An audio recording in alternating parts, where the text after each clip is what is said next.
notre Père, topamboli monena yo na tongo na lelo. Pona makambo nyonso ya malamu yo zali kosala na ntina na biso. Zwa na yo lokumu, kembo masanzoli, tobiteki katikati na maboko na yo, tika yo koka kopambola. Tango oyo tolingi kolekisa. Zwa na yo lokumu, kembo masanzoli, na kombo na Yesu Kristo tobondeli bongo. Amen.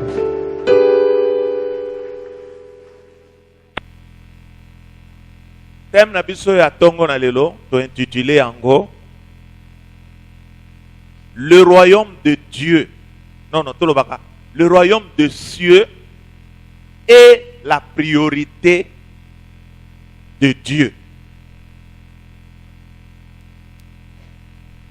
Bokonzi ya likolo yango nde mama na likambo ya liboso pona Nzambe. Amen. Tokofongola Biblia na biso tokotanga na mukana na Luc chapitre 17. Totangi verset 20 na verset 21. Yango nde muto ko introduire biso katikati na mateya na biso ya lelo.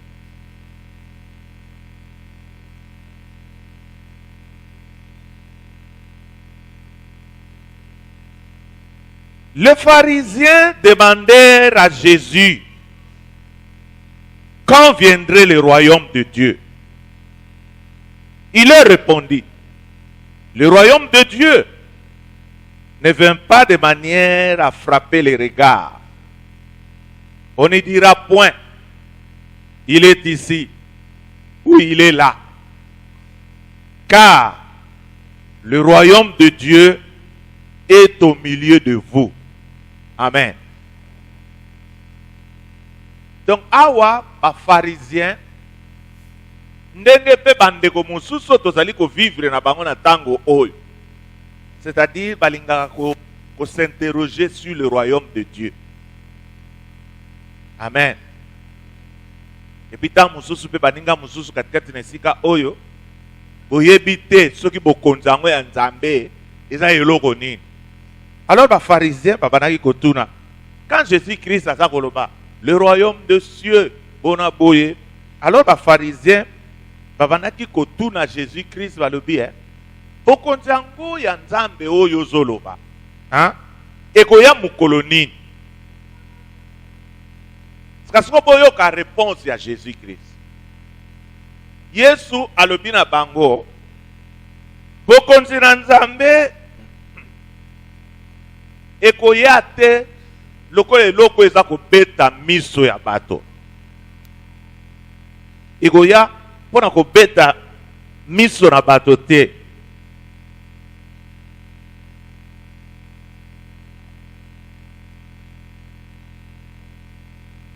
Donc ce n'est pas quelque chose au miso na bato et wana kota yango na bokonzi na Nzambe yango na ye bona boy. Non.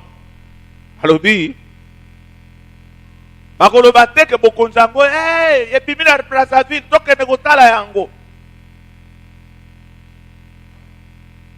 To ebimi na Bakongo tokende Mbangu. Ebibo luka kango na miso na bomoto te. Po ete bokonzi na Nzambe eza na kati na bino. Alléluia. Quand on parle du royaume, talaka mot royaume, ils sont composés à peu près na moko ya motuya ezali nini roi. Donc on ne peut pas parler d'un royaume ce qui roi zate. Donc il dit ce que Jésus a le bien. Mais beaucoup de ça kati na bino bozo lukango wapi. Donc, Yesu Kristo alingaki komonisa bango clairement que bokonzi yango ezali. Loko bokonzi yango ezali, eliko banini mokonzi ya bokonzi wana pe azali. En d'autres termes, ezali lokola Jésus-Christ azoyi bisa bango la Bible. Mais nasa ko comprendre te. Bino bozo luka bokonzi. Mais bino bozo mona te ke mokonzi. Atelemi liboso na bino. Donc Jésus-Christ parlait de lui-même pour dire que lokola ngai nazali awa na kati na mokili, cela veut dire que bokonzi eza déjà awa na se. Donc elingi koloba nini? Soki toza na kati na bokonzi, nous devons tout faire pour toyeba ndenge nini esengeli totambola katikati na bokonzi wana. Nous devons savoir que eloko nyonso po tokwa kosalela yango penza malamu ezalaka nde na ba priorité nango. Même batu mingi ba vie na bino ezali kotambola malamu te. C'est parce que ba vie na bino ezana ba priorité te. Ezana batu musu basalaka na bango eloko nyonso tuka ki ko se présenter na misu na ye asali na yango. Maintenant koyebisa yo ke na vie oyo le plus grand secret pour être moto akoka ko vivre na kati na mokili oyo akoka ko vivre malamu. Le plus grand secret pour naye esengeli à comprendre ba principe ya ba force ya priorité. Ndenge yo fandi katikati na esika oyo esengeli opesa priorité na ba makambo mususu na vie na yo. Batu mingi ondire ba bwaka bino na mokili. Masolo nyonso babetelaka yo mona kango kaka banzela ya malamu mpona yo. Bakoyela yo likambo oyo ndimi yango osali yango. Quelque temps après bayeli yo likambo mususu ya différent na wana osali yango lisusu. Mende konanga nakoyebisa yo ke na kati na vie na biso nous avons des priorités. Alléluia. Soki na yebisi bino ke batu ebele ba vie na bango ezali kotambola malamu te puisque baza na ba priorité te. Et puis nakoki koyebisa bino ke batu mususu pe toza na bango katikati na esika oyo nenzamba sa pambola bango bandakala. Mais lokwa na vie na bango priorité ya likambo ezalaka te. Alors ce sont des gens qui sont en train de toucher à tout. Sikonde konanga nalina to définir priorité zeloni. Na kopesa bino ba petit mot oyo e kopesa bino idée oyeba soki loko ba bengi priorité zalini. Priorité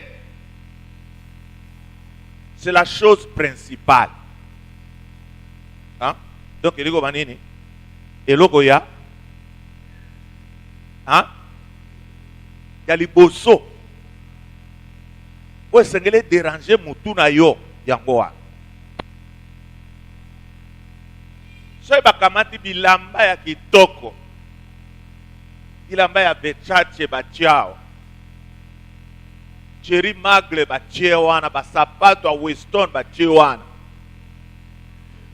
bakamati plan moko ya loso na bisa mai pe batie wana, balobi na yo pona. Ha?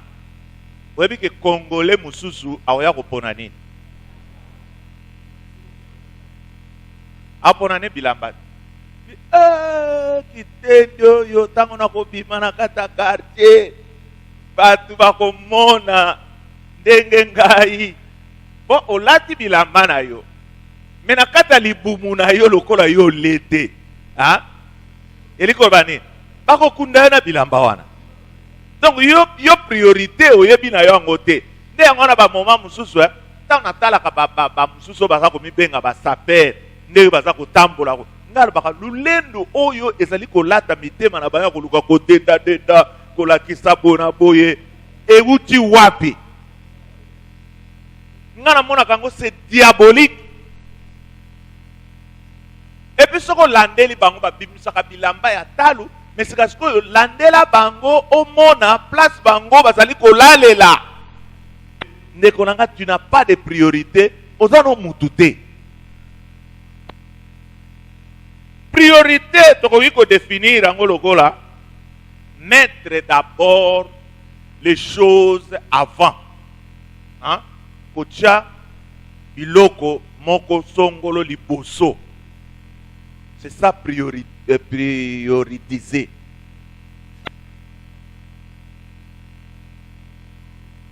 Bana basi mingi ya lelo. Molimo ya kimalanda ngulu ekotisa bango baza na priorité ata mokete. Nde ngana bomona kabana basi mingi bavi na bango ezali kobeba. Tango za nanu jeune fille lokola ozali nanu kongala. Melero kubana kokoma ba 25 ans ba 30 ans. Eliko banini miso abato eza susu kotala yote. Nde yango wana boka mwate nde boza komona ka ba système ba mama kingabwa ebimi lelo. Et c'est pas si les bosso banaka koyiba. Mais so ba komi koyiba sika siko elingi olobani. Moi mususu akosa les ate, batiaka ba priorité na bango avante, ba ko se retrouver liba les ate, ba ko se retrouver mutu akokabela yo mbongo azate, sika siko yo bokoti na ba moyen oyo ya mabe pona komisunga.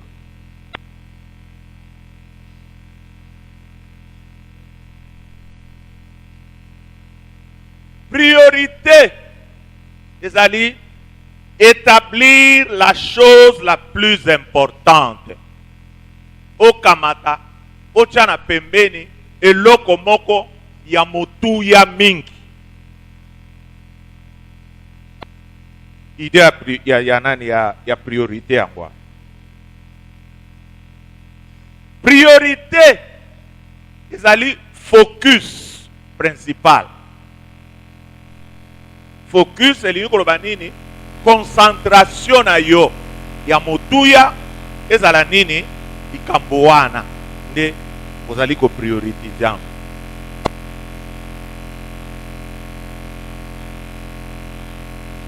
Priorité eza kopesa biso idée ya ko placer selon l'ordre d'importance.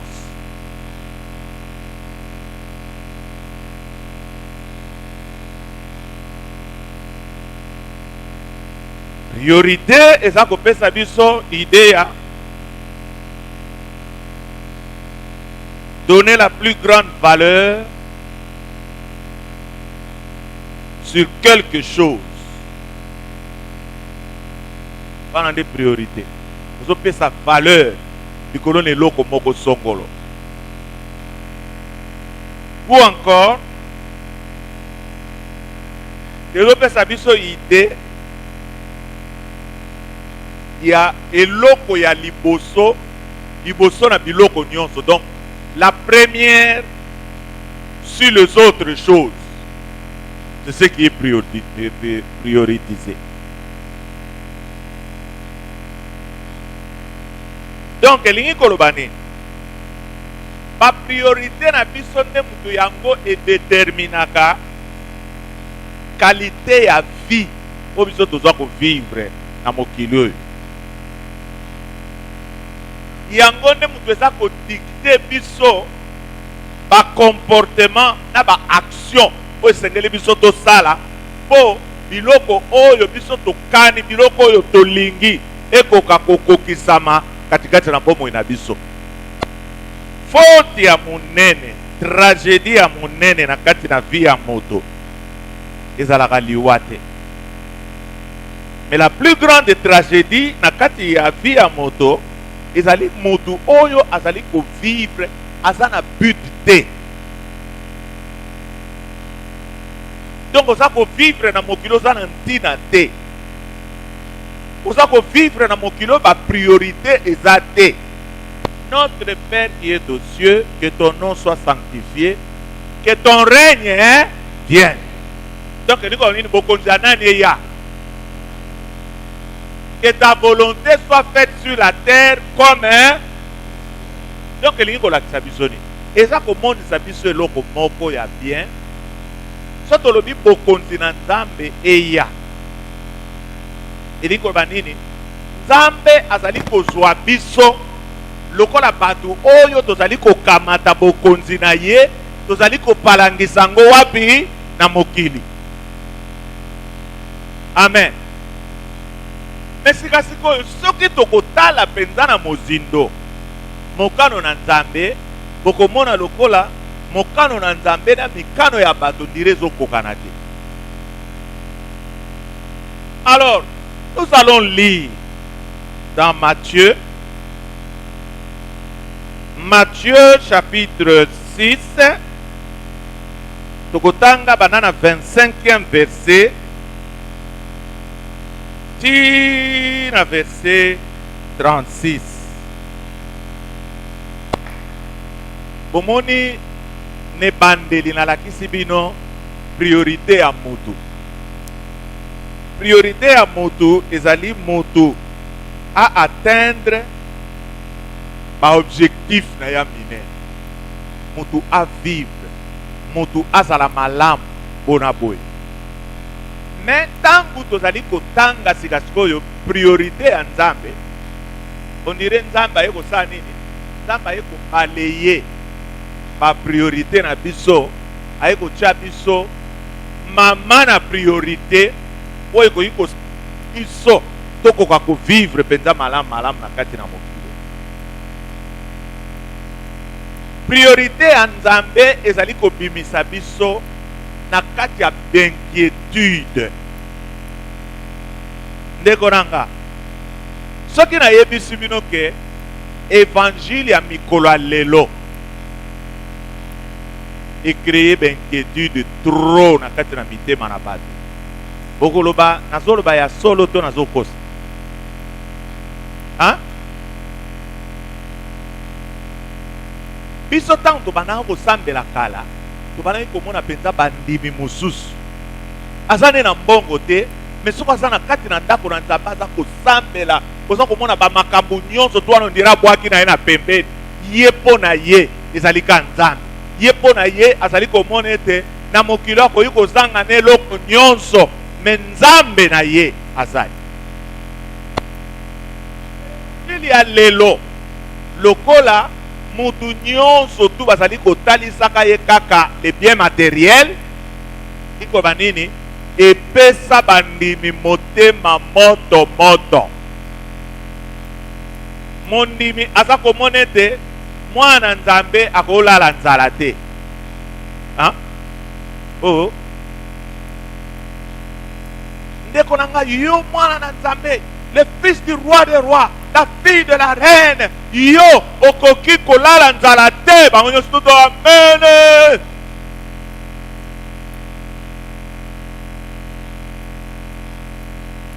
Dieu permet les épreuves de Konanga. Mais évangile à l'élo et longola ba épreuve. Évangile à l'élo ezali ko peindre liboso na mutu kaka une bonne vie, une bonne vie. Eriko banini soki mondimi afandi na kati na église wana amoni vie wana o bazali ko promettre ye ezali ko mona na te mutu wana ko sani asani a changer à église mususu. Ndeko nanga nayebi ke mitambula mpimpa pe bozali a ebele. Bamsu na yebi bino te nayebi na place bino bokene osambela soko longwa na kata chapelle soki ba mardi omonani te nayebi place ozalaka. Me ndeko nanga na lingo yebisa yo Nzambe nanga soko atinda yo nde awa yebaka ete bisika nyonso oyo ozali kokende Nzambe wana koconfondre yo. Soko ezali nde awa ndatindaki yo mpona koyoka liloba oyo ekolendisa yo, yebaka ete Nzambe wana koconfondre yo. Okotambola mpo kosuka na yo. Suka nango okozongela biso lokola mbwa kamati mukila na akotisi na kata makolo. Epi okobana su kofanda na liboso te. Bana yo kozala wapi? Komi kofanda na ba mama ba bebe kote kuna. Bana bango ba deranja mwayo landaka mateya na ngeza te. Alors lelo ba mateya ya lelo eya ko créer ba souci. C'est parce que Jésus-Christ avant a énoncé priorité na ye abandi nanu kolendisa bino. Ne vous inquiétez de rien. Yo mwana nzambe kobanga wabike kamsanga na mwana batu mususu bayaka nde ko décourager nga na kati na église na kati ya bureau na akoma wana bandina benketi papa ngai kutu bamakambo bona boye aza komonisa penza ke mutu aza na kondima te nga nazo comprendre te lobi tuliaki te bona boye balobi na biso ne vous inquiétez pas pour votre vie de ce que vous mangerez ni pour votre corps de quoi vous serez vêtus. La vie n'est-elle pas plus que la nourriture et le corps plus que les vêtements? Komi tungisaka te na biloko ya kolia. Puis eza na bato mosusu wana biloko mosusu nzambe aza kolesa yango automatiquement. Mais biloko wana eleki yo na eloko moko te. Babi inquiétude na ye koobakisa eloko moko te na kati na vie na ye. Po nini ozali kotia susi na bilamba ya kolata?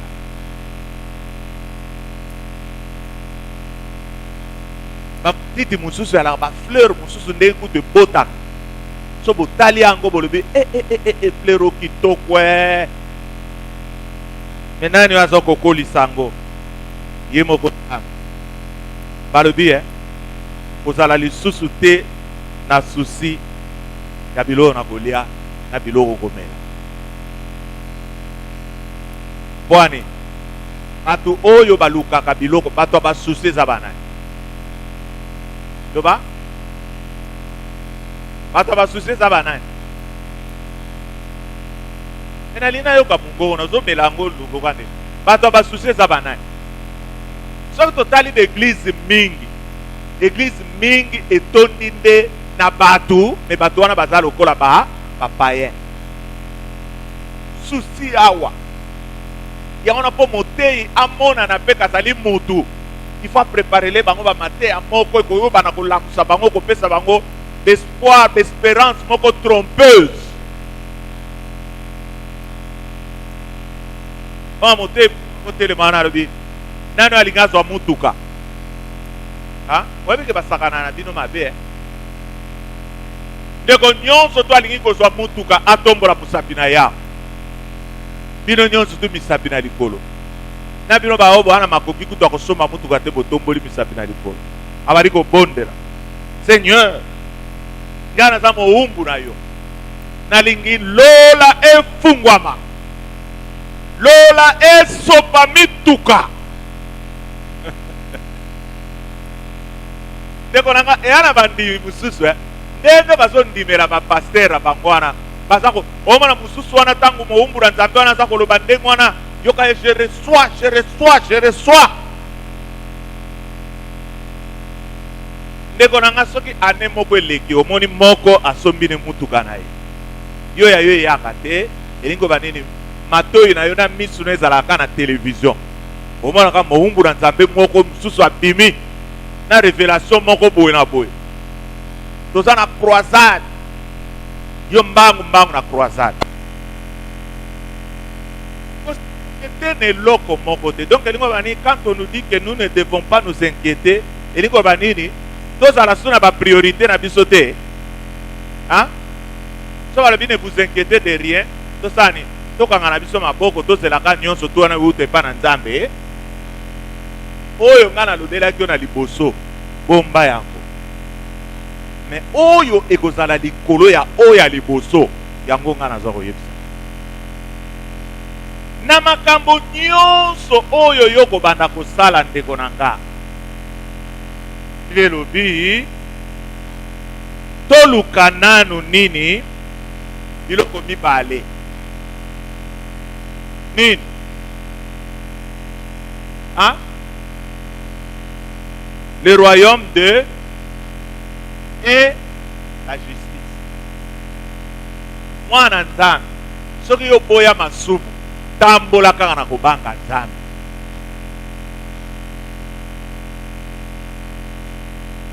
luka bokonzi na Nzambe.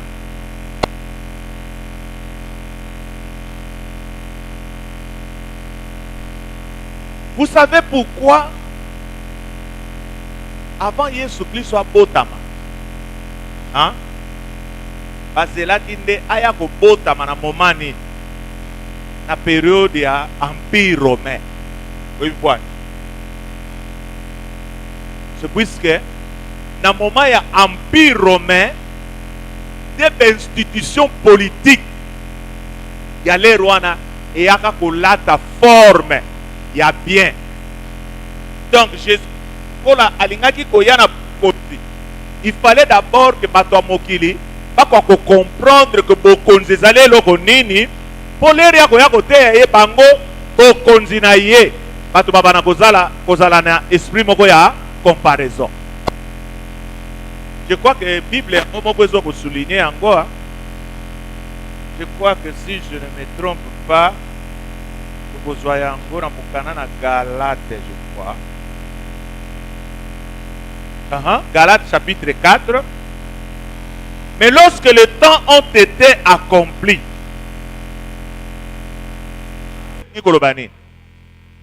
tango et kokaki. Pourquoi Jésus Christ a yaki na tango na Abraham te? Pourquoi yaki na tango na David te? Et balobi lorsque le temps fut accompli, donc l'ingoloba nini, Nzambe a prévoyaki temps moko ya malamu pona nini po mwana na Yesu Kristo aya ko botama. Pe temps wana ezalaki temps ya ba romain. Tant nini, tant oyo, l'État ezalaka bien organisé. Bokonzi empire ezalaka makasi. Sikasikoy. Pourquoi cela? C'est puisque Yesu Christo alingaki ko balancer vampire wana mibale. Alingaki ebisa bango Lebi bokonza mokili. Eza na nani likolo nango? Ha? Na mokonzi, na roi. Oyo pe yanga, boye bakete pe roi nango pe. Bokonzi na mokili. Bakambakango na buku ya mibeko. O babengi nini? Bino nyonso boloba ba msusu ka ndengo zoloba wana okangi pe mo constitution ebaka na yango te. Bato mokili buku ya nini? Biso pe buku na biso constitution ezali soko yo ebaka yango te. Tika ndeko moko aza pembeni ala kiso mukana na biso constitution. Tombola ngo lakisa ye. Ozomona sikasiko ndenge nini yango ezala. Bato na mokili po batonga ba balabala, batonga ba hopito, batonga na ba wenze. Bafutaka bino pe bato bokonzi na ngai po botonga ba église, po botonga ba école, po bosala boye na boye. Bozali pe na posa ya bato basala nini bafuta. Est-ce que bozo comprendre biloko wana? Bato na mokili balingaka royaume na bango ezala protéger bazala na basoda. Bongo epa na biso royaume na biso botika ngo ka wenze ndenge wana basoda nango pe fu bazala batu oyo babana ko bondela pona yango. Ministère de la santé ezalaka epa na biso pe yango ezalaka na nzela mabondeli pour les malades etc. Donc elingi koloba nini balobi na biso bokonzi ya mokili na bokonzi ya Nzambe eza na ba parallelisme. Toza na mokonzi na biso. Sikasiko na tu na bino nani na mokili soki mutu aboyi kofuta pako baosani. Oh, nazo tu na bino baosani baokanga ye ya solo. Bongo sikasiko na bokonzi na biso pe soki mutu azofuta pako te baosani. Namoni mingongo ekiti baosani baokanga yeko oya mokili kokangama na ye akokota na kasho, me oya biso kokangama na ye oza no libre ozotambola na yo, me oza mokangami mpo eloko moko te ya yo ekotambola. Okene mumbongo mutu bakoyiba nani, ba bien na yo za protégé te. Pourquoi? C'est puisque paku bato mokili ba bon citoyen, paku ya l'État basalaka nini? Bongo un bon ou une bonne chrétienne aza caractérisé na likambo nini? Alors c'est pourquoi tolingi na tango nyonso bokonzi na Nzambe ekozala na besoin na yo. Lokola balobi to rechercher liboso bokonzi na Nzambe mikotisa na kati. Alors nde yango wana na bandi kolakisa bino ke soki tokolinga d'abord bokonzi na Nzambe, makambu na yo oyo senketaka nango sa nini fandisa yango pembeni. Ye Nzambe oyo aza na likolo, eske ayebi ke yozala na posa ya elamba? Ayebi ke yozala na posa ya kolia? Tango ya atali na kati na bokonzi na ye azali komona ke yo participaka, yo ndimi penza ke Nzambe wana akoki kotika yo bongo. C'est ça le problème motozana. Alors balingami esengeli to lamuka. Batu mingi bozali lisusu ko simba bambongo te. Batu mingi mpiaka ekoteli bino. Mais la solution yango yo na uti ko yebisa bino ke batu mingi c'est puisque vous avez négligé bokonzi na Nzambe.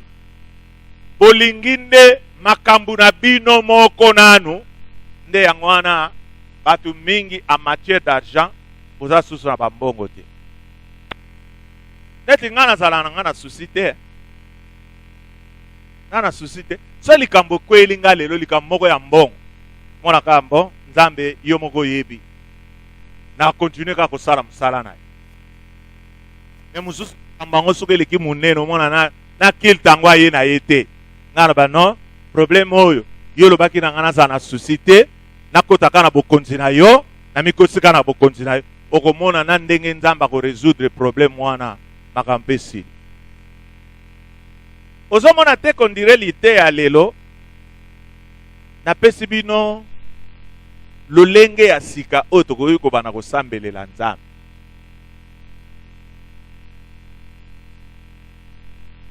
Dieu c'est un Dieu de souvenirs.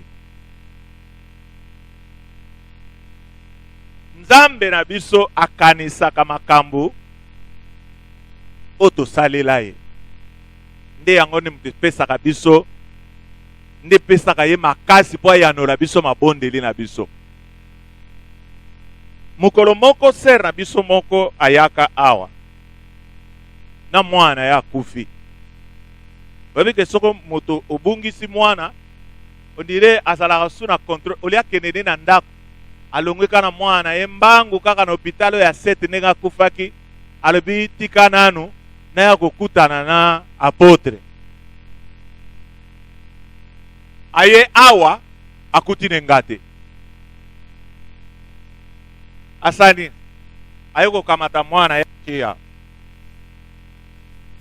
abani koloba lokola mutu moko aliboma Nzambe nanga na yako tikelo mwana yo na ndako na Nzambe na yeko tikelo mwana oyo na kati na ndako oyo ngai na bambongo na ngai ya pasi na bimisa po batongela yo ndako oyo ngai na tikeli yo mwana oyo soko akokufa kufa na ye problème eza na ngote lokwa na ye na luki moumbu na yo na Nzambe namoni na ngai ye te mwana oyo akufa naza su na problème te akamati maya misu na ye abani kopangusa soki courage yango yelaki ndenge na lere moko boba mwana alaki ya kokufa ebembe amona mwana kosoli alimbangu mwana nga bikie mwana azongi na envie. Pourquoi? C'est puisque Dieu s'est souvenu. Ya makambo yo ser wana soki tosengi basaki asima akamati mbongo abimisi soki bona boy. Ndeko nanga. Lelo batu mingi likolo na moyimi na bino epa na Nzambe. Dieu ne fait encore rien pour vous puisque tango botombola mingongo na bino question za komituna bongo yo osala nini ponanga. Bamususu olie kutu bino bosungaka misala na Nzambe bolingi nde Nzambe aya kosunga bino. Epi yoka conseil mo nazopesa bino bino ba oyo bolingaka église esunga bino yoka nga conseil mo nazopesa bino. Mbongo église eza mbongo malamu te. Soko lingi basunga yo ta mususu ya ko poser problème na yo epa na nga en tant que individu. Bino ba oyo bolingaka église defisa bino ba mbongo. Ala ko yebisa bino ke la plupart des cas batu bakokaka kozongisa mbongo wana te. Vous savez pourquoi? C'est puisque mbongo église bakozongisela ngo mutu te. Bolandanga.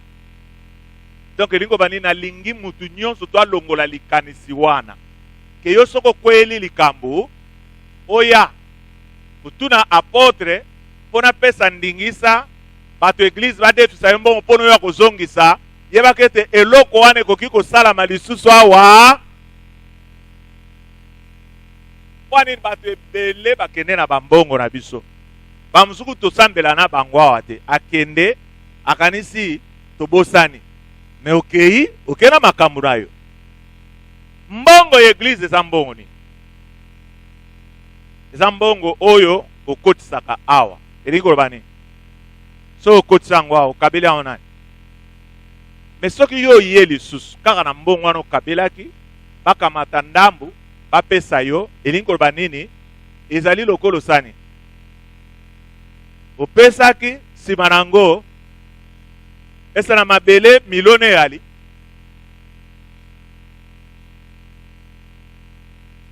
nakumisaka Nzambe mingi puisque toza na bafrère mosusu nayebisaka frère yango nga bi frère nalinga nafuta bino pe ozomona na kata personnel na biso ne croyez pas que tout le monde bazwaka mbongo. Aproposaka deux frères bafrère wana mibale balobi te papa kofuta biso te musala oyo tozosalela Nzambe Nzambe na biso nde moto akofuta biso. Bongo baler moko tana lekana na couloir na zomona nde batu musu bazelaka mbongo yango ngabi awa soki tokomi kana suka sanza tala ndenge bango bazalaka bilongi ka bona boye ngabi mbongo ekoboma batu. Alo bango lokola bapona na bango Nzambe apambola bango elikoloba nini mukolo bakokweya na baproblème moko ya mbongo. Sasa mutu ako résoudre problème ya mbongo na bango wana nani? Alors yango wana nalingi kobondela mpona maboko na bino puisque tana aloba bo totelema totombola maboko na bino totombola maboko elingi kobani bato mosusu bokotombola maboko boye ale botelema kasi.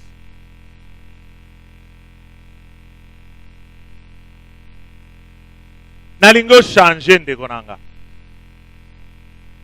église ezongi nsima na makambo ebele alors que nous avons les mêmes personnes.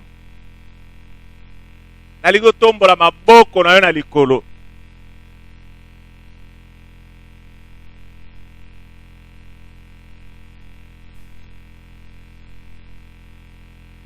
Omoni ntango Nzambe azali kotala ba pomme de main na bino aza komona maboko ebele ezali ya kotoboka. Tika Nzambe wana azipa madusu wana oza kosala ke mbongo nyonso bipai nyonso tu yango ekoyi koya soki komika wana do elali nango. Tombola maboko na yo s'il vous plaît, nali mutu nyonso atombola maboko na ye. Éternel notre Père, na ye na kombo na Yesu Kristo.